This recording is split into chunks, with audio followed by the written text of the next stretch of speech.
Hello, everyone, and welcome back to the Debate Podcast. I'm your host, Michael Brooks, and today we're about to explore a question that's as old as society itself. Poor or rich?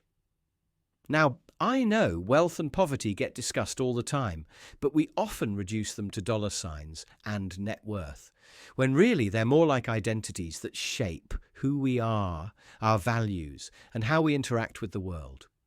For some, wealth is the ultimate sign of success and fulfillment. It's the proof that you've made it. For others, poverty has a different story, a life that fosters resilience, patience, humility, and perhaps a unique understanding of life's true joys. So today, we're asking a big question. Is life richer with more or with less? Should we all aim to be wealthy? Or is there real beauty in a life without too much excess? I'm here with my ever-thoughtful companion, my second self, who always manages to see things from a fresh perspective. Second self, it's over to you. Thanks, Michael. This topic, poor or rich, is one we keep coming back to, isn't it? And for good reason. We live in a world where wealth is often seen as the ultimate prize. But what if we're wrong? What if the real value of life can only be found in simplicity, in struggle, in understanding what it truly means to appreciate each moment? Now, I know that might sound strange. People might think that hardship is something to escape from. But when you're stripped of material wealth, something remarkable happens. You discover what really matters. Poverty, tough as it is, often brings out the best in people. They develop resilience, kindness, gratitude. They're forced to rely on each other, to see each other's humanity, and to show up for one another in ways that go beyond what money can buy. Wealth might bring comfort, sure, but does it really bring wisdom, character, or a deep appreciation for life? All right, so you're suggesting that poverty has its own kind of value, a unique kind of wisdom. Look, I'm not going to deny that hardship can teach you lessons and bring people together, but let's get real here. Money opens doors that otherwise stay locked. It's not just about living in comfort, it's about freedom. It's about the ability to dream, to take risks, to not have to worry about where the next meal is coming from. Wealth provides stability, opportunity, and yes, the freedom to actually live instead of just survive. Think about it. When you're wealthy, you're not limited by necessity. You're free to invest in yourself, to expand your horizons, to create a meaningful life with choices and options. Poverty, on the other hand, can be a trap. It can keep you stuck, focused only on getting by, with little room to think beyond the day-to-day. So while I understand your point, I have to argue that wealth is far more than just a luxury. It's a gateway to a fuller, more expansive life. Interesting, but have you considered what wealth can take away? Sure, it can bring comfort, but it can also bring isolation, pressure, even distrust. Wealth doesn't just add to life. It can also create distance from others. The rich often live behind gates, isolated from the rest of the world, and their relationships sometimes suffer because they're never sure who genuinely cares for them. And then there's the constant pressure. When you have wealth, you're under scrutiny. People envy you, they judge you, and there's always the pressure to keep growing that wealth. Poor people might struggle, but they find strength in community, in shared experiences, in knowing that they're not alone.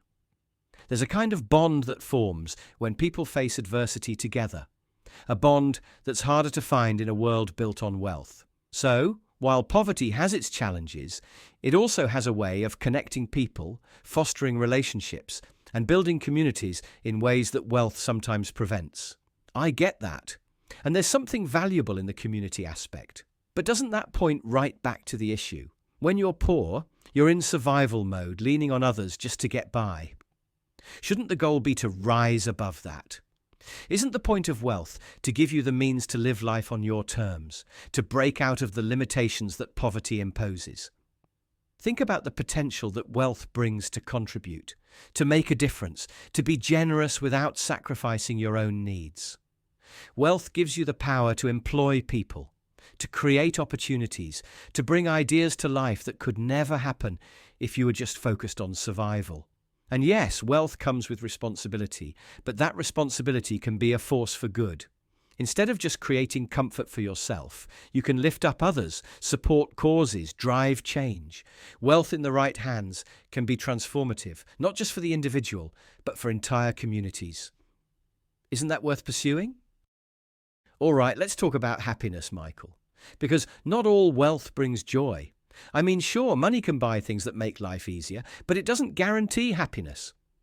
Studies show that after a certain point, money doesn't add much to a person's overall sense of well-being. And let's not forget, wealth often comes with its own burdens, stress, the fear of losing it, the complexity of managing it, and sometimes the loss of genuine human connection.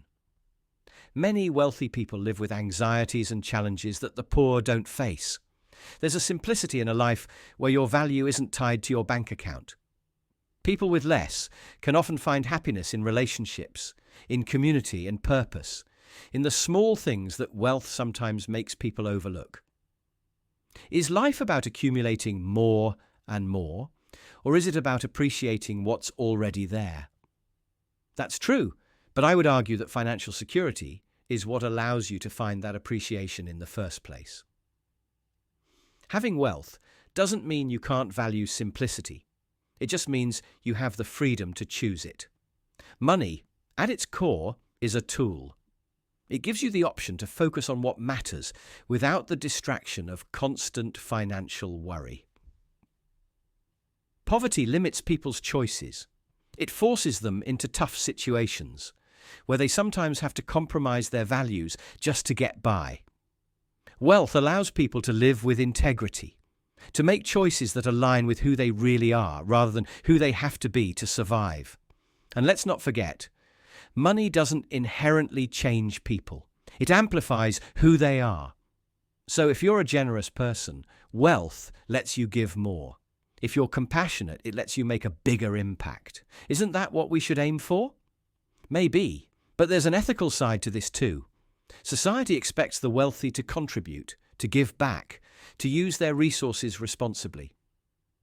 But isn't responsibility universal? Should only the rich be held accountable for helping others, while the poor are seen as exempt?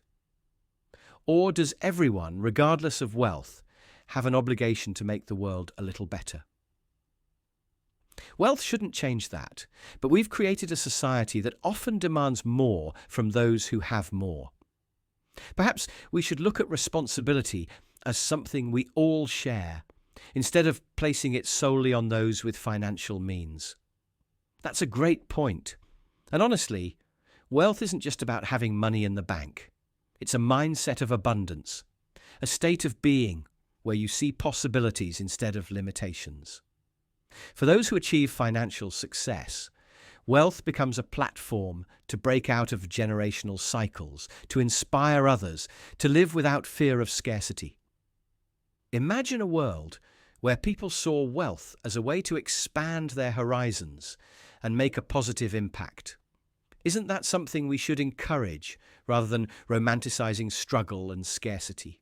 Because, let's face it, a lot of people see wealth as something others have, something unattainable. What if more people could see wealth as a potential reality, as a state of mind, rather than just a bank balance? Perhaps, but let's not overlook the richness in simplicity.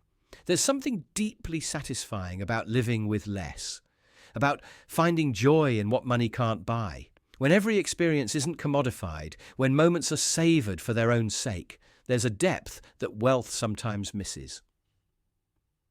Simplicity can be a powerful choice, one that lets people stay grounded, connected, and present. Wealth can sometimes complicate life, turning experiences into transactions. There's a beauty in understanding that not everything of value has a price. Isn't that worth holding on to? And with that, listeners, we come to the end of today's debate. I want to leave you with a question. Do you believe wealth is the key to a fuller, richer life? Or is there a fulfillment that only simplicity and limitation can bring? Is there something about poverty that reveals the truth of life? Or is wealth the pathway to making a bigger impact? Head to the comments, let us know your thoughts, and remember, whether poor or rich, it's ultimately about the values we choose and the lives we create with what we have. So, where do you stand in this age-old debate?